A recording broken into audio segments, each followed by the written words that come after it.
একটা সময় টাঙ্গাইলের বাসাইল উপজেলার বাথুলিসাদি এলাকার প্রায় প্রতিটি বাড়িতে ছিল শাল চাদর তৈরির কারখানা, কিন্তু এখন কমেছে কারখানা, কমেছে শাল চাদর উৎপাদন। গ্রামের মানুষের জীবিকার অন্যতম মাধ্যম যেখানে ছিল এসব কারখানা, সেখানে কেন এমন মন্দা? কারখানা মালিকরা জানালেন, সুতার দাম যতটা বেড়েছে ততটা বাড়েনি শাল চাদরের দাম। জিনিসপাতির যে দাম, আমাদের লাভটা হয়ে যায় অনেক কম। এই কারণে আমরা শ্রমিকদের ন্যায্য মজুরি দিতে পারি না। সুতার দাম আগে অনেক কম ছিল, 200 থেকে 220 টাকা, এখন 400 থেকে 420 টাকা, 30 টাকা এভাবে কিনতে হইতেছে।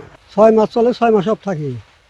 6 মাস যে শ্রমিক যারা সবাই অন্য কাজ করে চলাম, তখন যে ক্ষমতা অনেকের হয় না। তবু বাপদাদার ব্যবসা টিকিয়ে রেখেছেন অনেকেই। তবে কমেছে ব্যবসার পরিধি। যাদের তাঁত ছিল 30 থেকে 40টি, তারা এখন কমিয়ে 8 থেকে 10টির মধ্যে নিয়ে এসেছেন। আছে কারিগর সংকটও। ব্যবসা মন্দা হওয়ার কারণে সবাই বেশি যে কমায়, কেউ বিদায় আছে, কেউ অন্যান্য কাজ করে খাইতেছে। এখন দেশের পরিস্থিতির হিসাবে যে মানুষ চলার কঠিন হয়ে গেছে।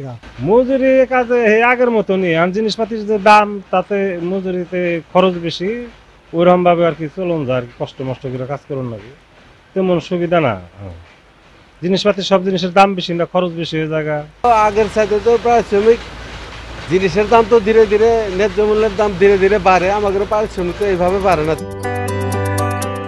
চলতি বছর শীত মৌসুম ঘিরে শাল চাদর তৈরি করেছেন এই এলাকার কারিগররা। এরই মধ্যে বিক্রি হয়েছে বেশ, তবে লাভের পরিমাণ নিয়ে আক্ষেপ ব্যবসায়ীদের। মজুরি হচ্ছে 30 টাকা করে, যত সেল হবে মহাজনের তত চাহিদা দিবে, আমরা আর কি সংসার নিয়ে একটু ভালোভাবে চলতে পারবো।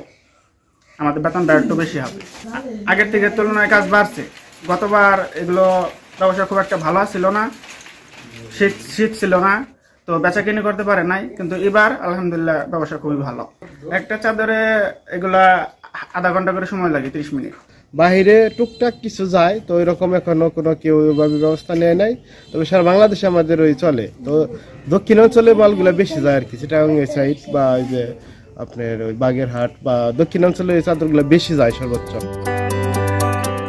তাঁত বোর্ড বলছে, এখানকার শাল চাদর রপ্তানি করা গেলে ঐতিহ্য টিকিয়ে রাখা যাবে।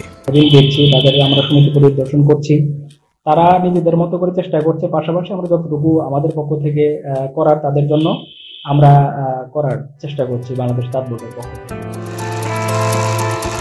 বাসাইল উপজেলার পাশাপাশি শাল চাদর তৈরির কারখানা রয়েছে টাঙ্গাইলের নাগরপুর ও দেলদুয়ার উপজেলায়।